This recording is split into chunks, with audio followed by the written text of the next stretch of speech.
La Révolution française n'a pas seulement déposé le roi,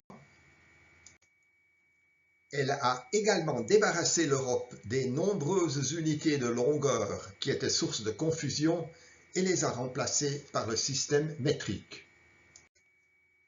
Mais malheureusement, cette uniformisation n'a pas eu lieu en ce qui concerne l'énergie et la force. Celles-ci existent sous de nombreuses formes et les unités de mesure les plus diverses sont toujours utilisées. Par exemple, la chaleur est souvent mesurée en calories. Calor égale chaleur en latin. L'électricité en kilowattheure est la puissance des voitures en chevaux-vapeur. Dans cette série de vidéos, je me limiterai au watt et au joule.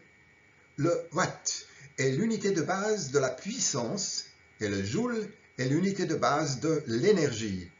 Il correspond à l'énergie convertie en une seconde par la puissance d'un watt. 1 joule égale 1 watt seconde.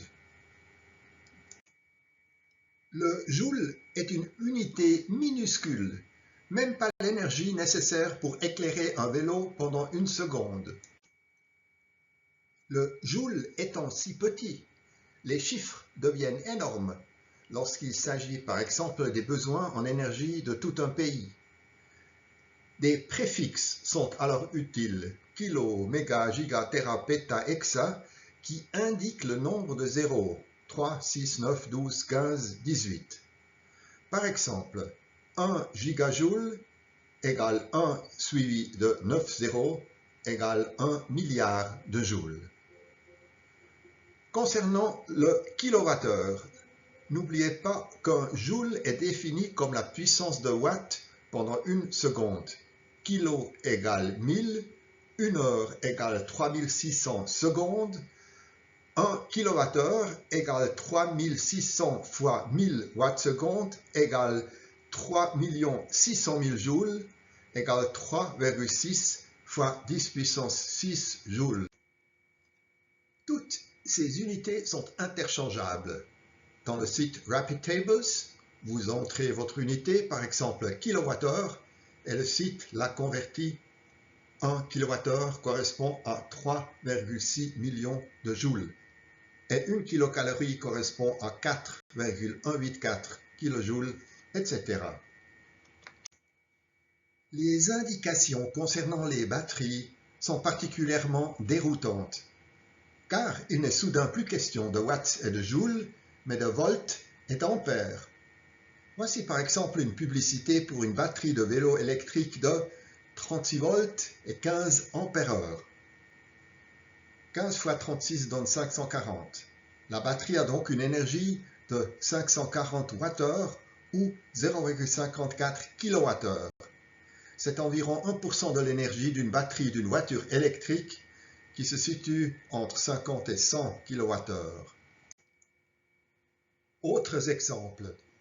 Voici un restaurant d'alpage bondé d'au moins 100 personnes. Chaque adulte modérément actif dégage quelques 75 watts de chaleur, ce qui fait 7,5 kW pour 100 adultes au total. Pas étonnant qu'il fasse chaud. La centrale nucléaire de Gösgen en Argovie. La réaction nucléaire émet une puissance thermique de 3 gigawatts, dont on tire 1 gigawatt d'électricité. En une année d'environ 8000 heures de fonctionnement, cette centrale produira 8000 fois 1 milliard Wh d'électricité, soit 8 TWh, ou environ 13% de l'électricité produite en Suisse. Troisième exemple, vous avez une voiture électrique et vous parcourez 100 km. L'électricité provient d'une centrale à charbon. Au début, la batterie contient 60 kWh, à la fin encore 40 kWh. Combien d'énergie avez-vous consommé? Deux réponses. Réponse 1. 20 kWh, bien sûr. Réponse 2. Une centrale à charbon a un rendement d'environ un tiers. Et il y a en plus des pertes de transmission.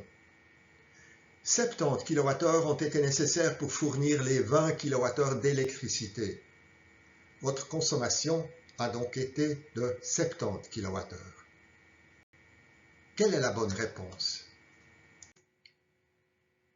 Il convient de faire une distinction entre ce que l'on investit en termes de quantité d'énergie, la consommation primaire, et ce que l'on peut en tirer en termes de quantité utile, la consommation finale.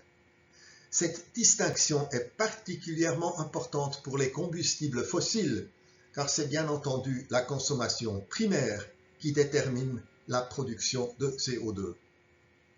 En Suisse, la consommation d'énergie primaire en 2022 est de 1013 pétajoules et la consommation d'énergie finale de 765 pétajoules.